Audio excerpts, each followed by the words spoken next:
My legs are not a lesson. Dude.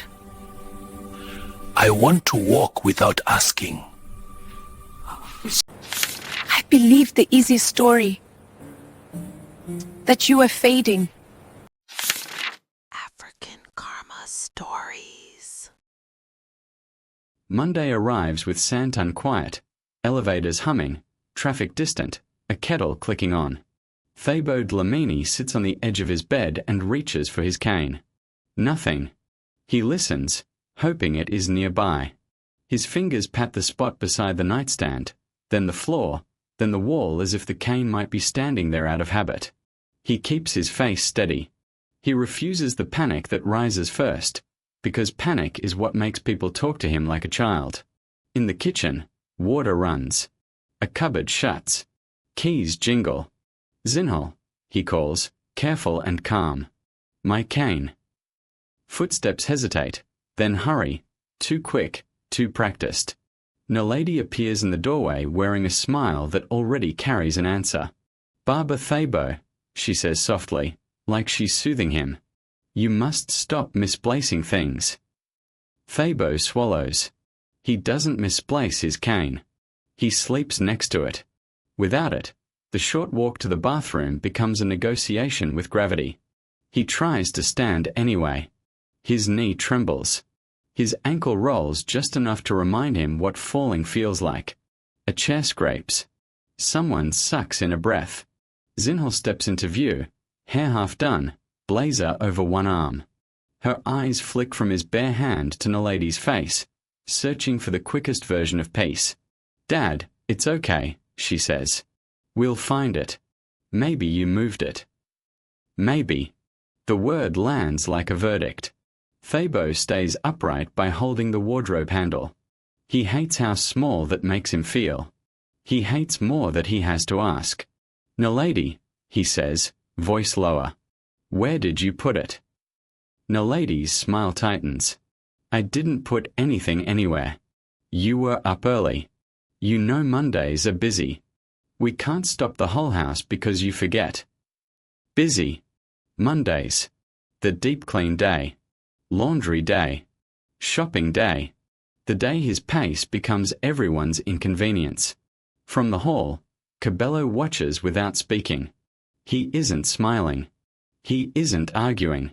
His eyes move, not like a son reacting, but like someone reading numbers. Thabo stands there, balanced on pride and a trembling leg, and the apartment feels designed to trap him. The cane is gone again. And somewhere inside Cabello's silence, a question sharpens into a plan.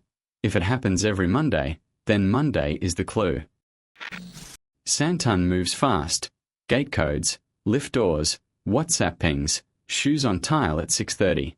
In this apartment, the week is a schedule nailed to the fridge with a magnet shaped like a sunflower. Zinhle writes everything there: clinic dates, physiotherapy times, grocery lists, because if it isn't written, it doesn't happen. She leaves before 8 most days, and she leaves with guilt in her throat, the kind that tastes like unfinished apologies. Thabo watches her go from the couch near the balcony. He keeps his cane angled beside his knee like a promise. When he can stand on his own, he can reach the corridor. He can press the lift button himself. He can decide whether he wants sunlight or quiet. Without it, his world shrinks to whatever room someone places him in. Naledi runs the house like a small government. Breakfast at the same time. Tablets counted twice. Water measured. Even kindness is portioned. "Eat first," she tells Thabo when he asks about his physio appointment. "Then we talk." Thabo used to negotiate with supervisors and guards twice his size. Now he negotiates for a trip to the bathroom without being rushed. Jonas passes through like a shadow with a tie. He greets Thabo politely, avoids Naledi's eyes when she's irritated, and leaves before anyone can ask him to choose a side. When he is home, he stays on the edge of every room, present enough to say he saw nothing. Cabello drops in between deliveries, helmet under one arm, sweat cooling at his temples. He jokes with Thabo, calls him Baba, makes him laugh on purpose, then his face hardens the moment Naledi's back turns. "You're missing physio again." Cabello asks, keeping his voice low. "It depends," Thabo says. "On the house." Cabello stares at the fridge schedule, at the neat handwriting, at the way every appointment is planned like it matters, until Monday comes and suddenly nothing can be found, nothing can be proven, nothing can be anyone's fault. Zinhle tells herself Naledi is strict because she cares. Naledi tells everyone strictness is what keeps Thabo safe. Thabo says less each day, because the more he insists, the more they start watching him for signs of confusion. And that is the real stake, not the cane, not the missed sessions, not even the pain in his joints. It's the story they are preparing to tell about him. When Monday circles back, the apartment doesn't wake up. It braces. It listens. It waits to see what Naledi will call care this time. Naledi is two different people, depending on who is listening. In the corridor, she becomes soft-edged. She greets the neighbors with a warm voice, the kind that makes people feel safe without asking why. "Morning, Thabo," someone says as they pass. Naledi answers for him, already smiling. "He's doing better, hey? We are keeping him active." Thabo nods because it's easier than correcting a story that sounds nice. At the clinic reception desk, Naledi stands close, hand lightly on his shoulder, performing support. When the receptionist asks a question, Naledi responds quickly, like she's helping everyone save time. "He forgets sometimes," she says, laughing like it's harmless. "But we manage." The laugh is small, controlled, practiced. Then the lift doors close, the corridor noise falls away, and the apartment door clicks shut. Inside, Naledi's tone changes the way a light changes when someone pulls the curtain. She doesn't ask Thabo what he wants. She tells him what will happen. "You sit here," she says. "You don't walk around when we are cleaning. People fall. Then everyone must suffer." Thabo shifts his cane closer, instinctively guarding it. Naledi notices. Her eyes flick to the cane, then back to his face, and she smiles again, only this time it isn't for comfort. It's a reminder. "You depend too much on that thing," she says. "Dependence makes you lazy." "It helps me," Thabo answers. "It makes you difficult," Naledi replies, as if they're discussing a stubborn appliance. Respect is also healing. Zinhle hears these conversations and tells herself Naledi is only being firm. Zinhle is tired. Zinhle is scared of doing this alone. So she accepts Naledi's firmness as competence, because the alternative is admitting something uglier is happening under her roof. And Thabo feels the shift in how they look at him. Not as a man with a body that needs support, but as a problem with a mouth that needs managing. Cabello watches the same scene from different angles. He notices how Naledi becomes helpful only after Thabo has been made powerless, offering an arm, choosing his seat, deciding his pace, speaking over him with that sweet voice. It isn't care. It's control wearing a caregiver's uniform. Thabo stops arguing. He starts conserving energy, saving his words for moments that matter. Because Monday is coming again. And this time, there's a physiotherapy appointment on the fridge, one that Thabo cannot afford to lose. By 7:15, the apartment is already loud with urgency. Washing machine thumps. Buckets scrape. Naledi's phone barks reminders. Monday has a way of turning people into clocks. Thabo stands at the bedroom door with his clinic card in one hand and an empty other hand where the cane should be. He keeps his voice even. "We are late for physio." Naledi doesn't look up. "We'll go when we are ready." Cabello checks the wall clock. Zinhle is tying her shoes, eyes on the floor like she can will time to slow down. Thabo tries the first step without support. His hip catches. Pain flashes, hot and clean. He hates negotiating with his own body, especially with witnesses. Today, again, here. He grabs the doorframe and forces air through his nose. "See," Naledi says, stepping close. "You rush. Then you hurt yourself. Sit."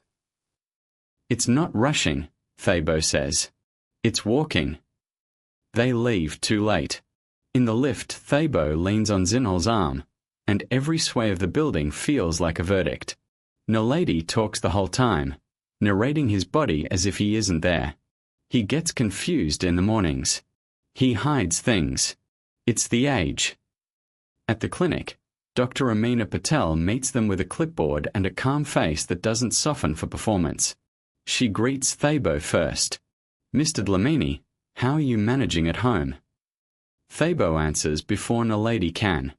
"My cane disappears on Mondays."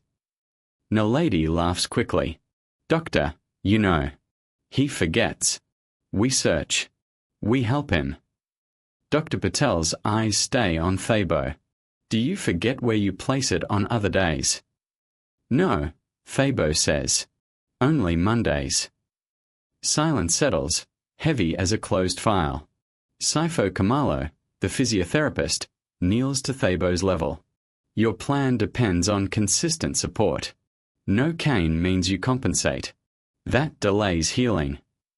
He points to the missed appointment slot on the schedule. "And missing sessions isn't neutral.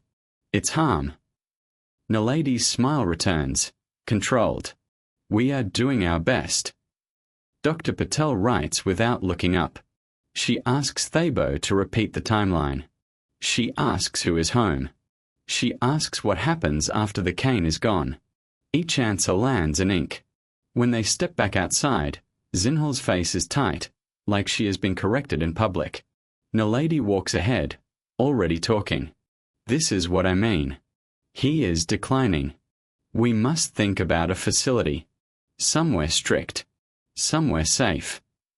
Cabello hears it and doesn't argue. He just thinks, if she's building a story, she'll tell it to everyone before we can stop her. By Wednesday, Naledi has already moved the fight out of the apartment. She does it the way she does everything, quietly, politely, in sentences that sound like concern. In the corridor, she holds the door for a neighbor and laughs like the world is easy. "Ish, you know old people," she says. "They hide things and then blame you. We just have to be patient." The neighbor chuckles, relieved to be invited into a harmless joke. Thabo hears it from inside, through the thin strip of space beneath the door. He hears his dignity turned into a punchline that doesn't leave bruises you can photograph. At the gated estate entrance, while the guard checks IDs, Naledi leans toward Zinhle like she's sharing a secret. "We must start preparing," she says. "If he's getting confused like this, it's not safe. What if he falls when you're at work? People will blame you." Zinhle's jaw tightens. She doesn't say no. She says the word Naledi has planted. Maybe.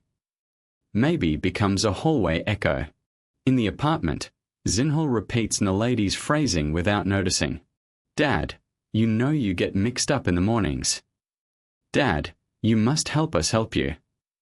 Dad, you can't be stubborn." Thabo sits with his cane beside him, staring at the fridge schedule like it's someone else's life. He isn't stubborn. He is scared. Scared of falling, yes, but more scared of being rewritten into a man who can't be trusted with his own memory. Cabello stops arguing. He stops reacting. He starts watching. Every time Naledi says he forgets, Cabello asks, "When?" Every time she says I help him, he asks, "How?" Every time she says I'm never alone with him in the mornings, Cabello looks at the clock.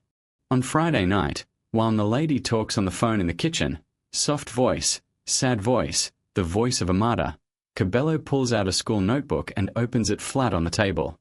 Thabo watches. Cabello's pen moves without shaking.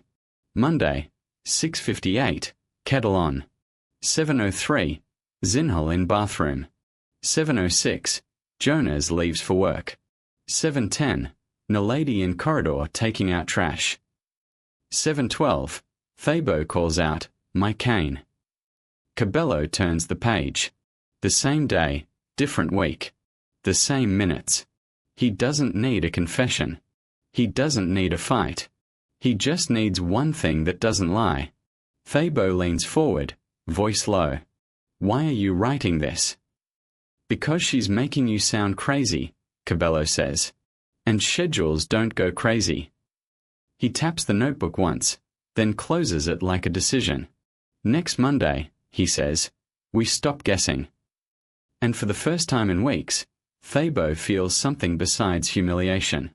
He feels the shape of proof coming. Saturday morning, Cabello doesn't confront anyone. He leaves the apartment like he's running an errand and keeps his face neutral in the lift mirror. In Sandton, neutrality is camouflage. He finds Mrs. Naidu in the building office, surrounded by forms and clipped keys and the smell of printer paper. She looks up the way people do when they've learned to expect complaints. Cabello keeps his voice respectful. I need to ask about corridor cameras. Not for drama. For safety.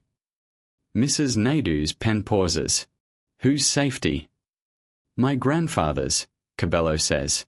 He doesn't say Nalady's name. He doesn't offer a story she can twist.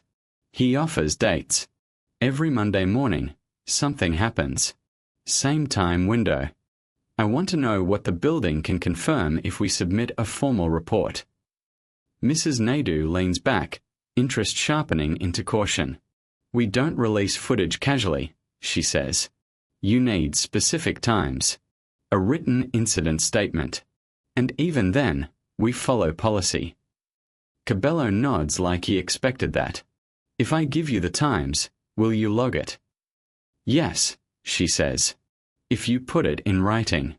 And if it involves a vulnerable resident, I advise you, document everything. Don't argue. Document. Document. The word feels like a tool. That afternoon, Cabello buys a cheap hallway camera from a corner shop that sells everything from phone chargers to extension cords. It isn't impressive. That's the point. It looks like nothing important until it becomes everything. At home, he installs it inside the apartment, aligned with the entry area where Thabo's cane usually rests. He doesn't announce it. He doesn't explain it. He just makes sure it runs when the house thinks nothing is being watched. Nalady notices the change anyway. Not the device, Cabello's silence. At dinner, she tests the room with a casual lie, the way she always does.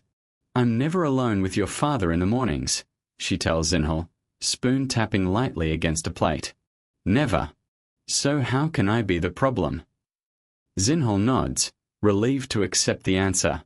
Cabello says nothing. He opens his notebook later and checks his own handwriting.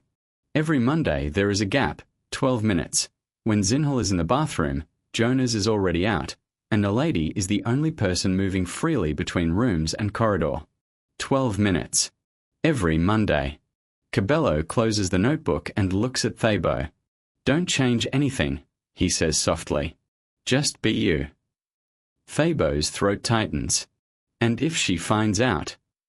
Then we'll already have what we need, Cabello says. Monday is coming. And this time, the house is about to meet the truth with a timestamp. Monday morning repeats itself like a song Thabo never chose. The kettle clicks. The lift hums somewhere beyond the corridor. Nalady moves through the apartment with that efficient energy she calls keeping things together. Thabo sits where he always sits, cane placed in its usual spot near the entry, close enough to reach without begging, close enough to remind him he still belongs to his own body. Zinhle disappears into the bathroom.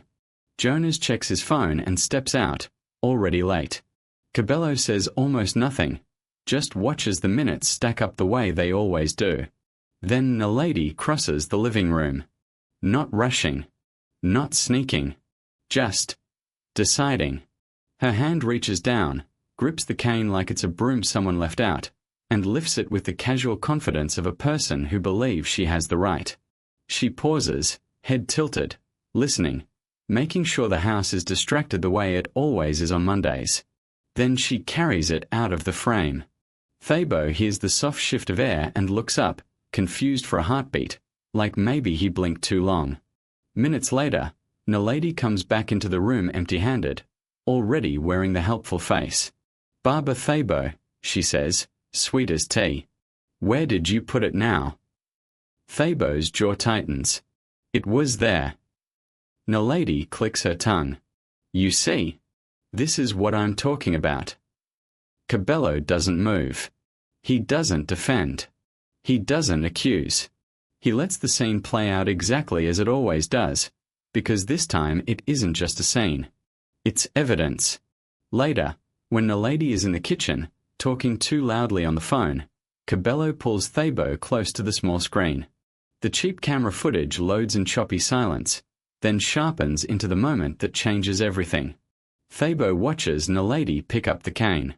He doesn't gasp. He doesn't smile. His eyes go still, like a door closing softly. Zinhle leans in, expecting to see her father wondering, forgetting, moving things around. Instead, she sees Naledi's hand. Naledi's pause. Naledi's choice. No, Zinhle whispers, as if the word can rewrite time. Cabello rewinds. He plays it again. He points to the timestamp. He opens the notebook beside it. Monday Times, the same window, week after week. Then he adds something heavier. Dr. Patel's clinic note, printed from Zinhle's email, with calm medical language that mentions environmental interference and mobility support compromised. Saifo's physiotherapy notes underline the same truth in different words. Regression, missed sessions, risk. It isn't one clip. It's a pattern with paper behind it. When they confront Naledi, she doesn't deny it for long. She tilts her chin, offended at being questioned. I was teaching discipline, she says. He must learn not to depend on objects. He must learn to ask. This house cannot stop for him every time. Thabo's voice comes out quiet. My legs are not a lesson. And in that moment, Zinhle finally understands what betrayal looks like when it wears the face of help. Cabello looks at the documents, then at Zinhle. We don't handle this alone, he says. We do it properly. We bring someone in, today. Because proof is powerful, but it doesn't protect you by itself. Lerato Van Wyck arrives on a Tuesday afternoon, not like a rescuer, not like a judge. Like someone who has done this before. She stands in the apartment doorway with a plain folder under her arm, eyes moving over the space the way a medic reads a scene, where the risks are, where the exits are, where the control lives. Naledi steps forward first, smile ready, voice soft. Thank you for coming. It's been stressful. He's been confused. Lerato lifts a hand, polite and firm. Before we talk as a group, I need to speak to Mr. Dlamini alone. Naledi's smile stays on her face, but it goes tight around the edges. There's no need. I can explain. Alone, Lerato repeats. Not louder. Just final. Zinhle clears her throat. Naledi, please. The apartment shifts. For the first time, Naledi doesn't get to decide what happens next. In the quiet of Thabo's room, Lerato sits where he can see her hands, when nothing about her body language feels like a trap. Mr. Dlamini, she says, I'm going to ask you direct questions. Your answers matter. Not anyone else's version of your answers. Thabo nods once. His pride is bruised, but intact. How often is your mobility device withheld from you? Lerato asks. Thabo looks down, then up. Mondays. Every Monday. Do you feel safe saying no in this home? She asks. Thabo exhales slowly. No, Lerato writes. The pen scratches like a small, steady promise. When she returns to the living room, she doesn't debate feelings. She outlines facts. This is not a misunderstanding, she says, opening her folder. Withholding a mobility aid to control behavior is coercion.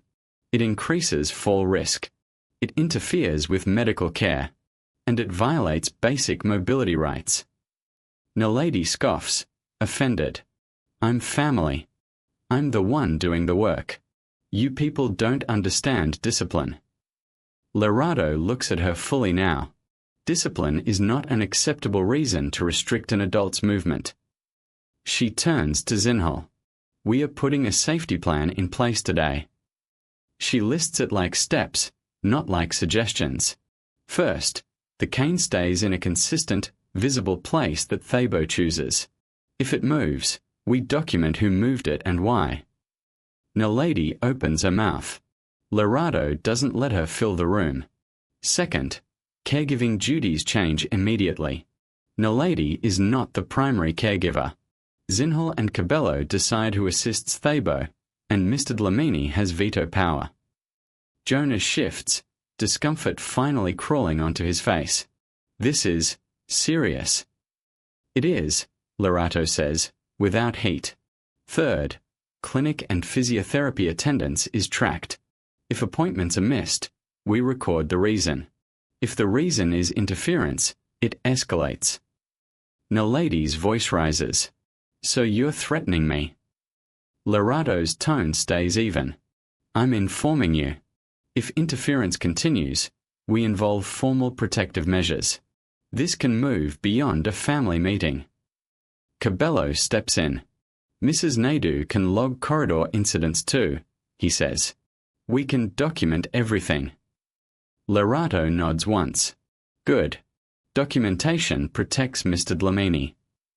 Thabo sits quietly, cane now placed beside him where everyone can see it, like a line drawn in daylight. Naledi looks around and realizes something she has never had to face in this house. Her story is no longer the strongest thing in the room.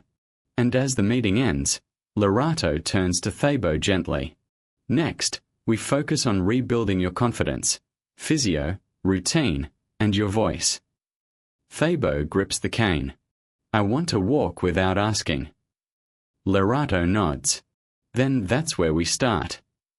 And outside, Monday is already waiting, ready to see if the pattern breaks or if Naledi tries to rewrite the rules one last time. The physiotherapy office smells like antiseptic and clean towels, the kind of place where progress is measured in small things people don't clap for. Sifo sets two chairs facing each other and doesn't rush the silence. Before we work, he says, I want to hear it from you, Mr. Dlamini. What do you want your body to be able to do, safely? Thabo looks down at his hands. The cane rests against his knee, solid and ordinary. He taps it once, not for attention, just to confirm it's there. I want to stop asking, he says. I want to stand and go to the bathroom without negotiating. I want to walk to the lift without someone deciding if I'm allowed.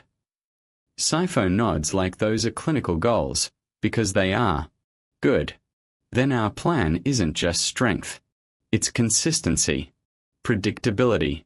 No surprises. Zinhle sits a little forward in her chair, eyes glossy but steady. She doesn't reach for excuses. For once, she doesn't reach for peace at any price. Dad, she says, voice small and clean, I'm sorry. Thabo doesn't answer immediately. He makes her sit in the weight of it, because apologies that arrive late still need to arrive fully. I believed the easiest story, Zinhle continues, that you were forgetting, that you were fading, because it was easier than believing someone in my home was doing this on purpose. Thabo finally nods. It hurt, he says. Not only my legs. My name. Cabello's jaw clenches. He wants to speak, but he holds back. He lets Thabo own the room. Jonas stands near the door, hands in his pockets like he's searching for something he lost years ago. I should have stopped it, he says quietly. I saw how she spoke to him. I didn't want to fight. Thabo turns to him. So you chose silence. Jonas swallows. Yes. Sifo breaks the heaviness with gentleness. Silence is common, he says. Change is a decision. Today is a decision. Naledi isn't in the office. That's part of the plan. Space, boundaries, oxygen. But her shadow is still there in the way everyone measures their words. After the session, outside in the corridor back home, Zinhle takes a strip of tape and marks a spot on the small entry table. The cane stays here, she says. Always. Nobody moves it. Cabello opens his notebook and writes the new rule under the old Monday log. Not as paranoia, as protection. Thabo places the cane on the marked spot himself. Then he turns the handle and steps into the corridor on his own timing. One careful step, then another. It isn't fast. It isn't dramatic. It's his. And as the lift doors close, Thabo realizes the real test isn't what happened last Monday. It's what happens on the next one. Monday comes back, but it doesn't come with the same power. The apartment wakes up to the usual sounds: water, footsteps, the city pressing in from beyond the glass. But there's a difference now. People speak softer, not from fear, from awareness. Every action has weight. Thabo sits near the entry table with his tea cooling beside him. The cane stands exactly where he put it, on the taped mark Zinhle made with her own hands. The tape is nothing special, just a thin line. But it is a line. Zinhle passes through in her work clothes and doesn't check on him like he's an object. She greets him like a person. "Morning, Dad," she says. "Do you want to walk before I leave, or after I get back?" Thabo looks up. The question is new. The choice is new. "Before," he says. Cabello is at the door, helmet in his hand, already ready to step out into the city. He glances at the cane, then at Thabo. He doesn't say, "See? I told you." He just nods, because sometimes respect is quiet. Naledi isn't gone. She still exists in the orbit of the family, but she doesn't occupy the center anymore. Her access is limited. Her words don't rewrite reality by default. She has been told, clearly, what happens if the pattern returns. When she does appear, it's with a different posture, less certainty, more calculation. She looks at the cane and looks away, like the object itself is a witness she can't charm. Thabo stands when he is ready. He grips the cane and steps into the corridor, the air cooler out there, the light sharper. He presses the lift button himself. He waits without being rushed. The small freedoms stack up until they become something bigger, dignity in motion. Later that week, Lorato checks in and asks the question she always asks. Any interference?